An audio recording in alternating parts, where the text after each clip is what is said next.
Hello மக்களே, தருமபுரியில் வந்து பைசலி பாலிடெக்னிக் காலேஜுக்கு வந்தோம். ஸோ உங்கள் ஸ்ட்ரென்த்து எவ்வளோ இருக்குது அப்படிங்கிறத பார்க்கலாமா? 1000க்கும் மேற்பட்டவங்க இருக்காங்க. பைசலி நம்ம இப்போ இருக்கிறது வந்து பைசலி அப்படிங்கிற ஒரு ஊர், சின்ன ஊர் தான். அதில் வந்து கொஞ்சம் உள்ளே இருக்குது இந்த காலேஜ். அதே மாதிரி வந்து கடத்தூர் பாலிடெக்னிக் காலேஜ்னு ஒன்று இருக்குது. ஸோ அங்கேயுமே வந்து இவ்வளோ ஸ்ட்ரென்த் இருக்குமா அப்படிங்கிறது தெரியல. ஸோ ஒன்ஸ் பார்க்கலாம் வாங்க உள்ள. ஓகே, இந்த பக்கம் வந்து கம்மி தான் எல்லாம் வந்து பயப்பட போகிறாங்களா? மொத்தம் அந்த காலேஜில் வந்து 2 இடத்துல பிரித்து போட்டிருக்காங்க, அப்படி தானே? ஸோ ஒன்று இங்கே ஒன்று அந்த பக்கம் இருக்கிற பில்டிங் ஒன்று. ஓகே, இந்த பக்கம் பார்த்தோம் அப்படின்னா இந்த பக்கம் ஒரு ஹால் போட்டிருக்காங்க. மொத்தமாக அங்கே ஒரு ஹாலு, இங்கே ஒரு ஹாலு. ஸோ வந்து ஸ்ட்ரென்த்து ரொம்ப அதிகம். ஏன்னா வந்து 1.5 வருஷமாக எக்ஸாம் நடக்காதால ரொம்ப ஸ்ட்ரென்த் இருக்காங்க. ஒரு காலேஜில் இவ்வளோ.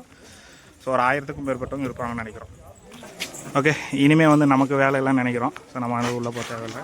ஸ்டூடெண்ட் எல்லாம் உள்ளே போயிட்டாங்க. 10:15க்கே வந்து உள்ளே விட்டாங்க. 4 மணி நேரம் எக்ஸாமுக்கு இருக்குது. ஸோ இதில் குறிப்பிடத்தக்க விஷயம் என்ன அப்படின்னா, லேடிஸ் ஸ்ட்ரென்த்து அதிகம், பசங்க எப்போ போல் கம்மி தான். ஓகே, இப்போலாம் வந்து ஸ்டூடெண்ட்ஸ் எல்லாம் எக்ஸாம் எழுத போயிட்டாங்க. ஸோ ஜஸ்ட் நம்ம வந்து வெயிட் பண்ணிகிட்டு இருக்கலாம். இப்போ வெளியே வந்ததுமே வந்து எப்படி எக்ஸாம் பண்ணியிருக்காங்க அப்படிங்கிறத பற்றி நம்ம அவங்ககிட்ட ரிவ்யூ கேட்டு உடனே சொன்னால் அப்படியே ஃபாலோ பண்ணிக்கலாம். இங்கே பாருங்கள், தூரத்தில் ஒரு கோயில் பார்த்துட்டு இருக்கோம்ல, இது வந்து ஒரு பெருமாள் கோயில்.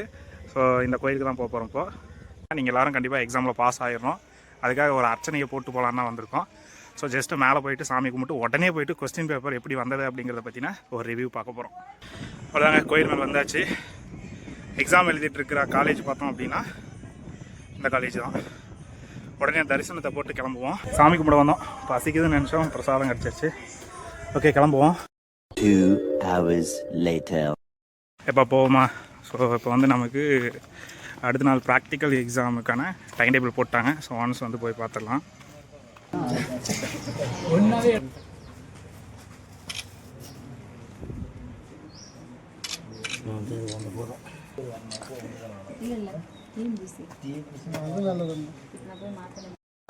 அவ்வளோதான், எக்ஸாம் முடிச்சுட்டு வந்துட்டாங்க. ஸோ எப்படி இருந்துச்சுன்னு கேட்கலாமா?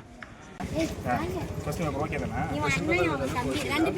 1 மார்க் மட்டும் கொஞ்சம் 2 மார்க் 5 மார்க் தான் ஒரு ஆடிட்டே இருந்துச்சு. எவ்வளோ நாள் படிச்சீங்க? அப்போ வந்து 3 மந்த்ஸாக ப்ரிப்பேர் பண்ணுறது கால். அதுக்கு முன்னாடி 2 எக்ஸாம் வரல, அதனால அப்படியே விட்டுட்டு இருந்தோம். எக்ஸாம் 1 மார்க் ஓரளவுக்கு பரவாயில்ல. பாஸ் ஆகிடுங்க. பாஸ் ஆகி கான்ஃபிடண்ட்டாக இருங்க. சேனல் ஃபாலோ பண்ணுங்க.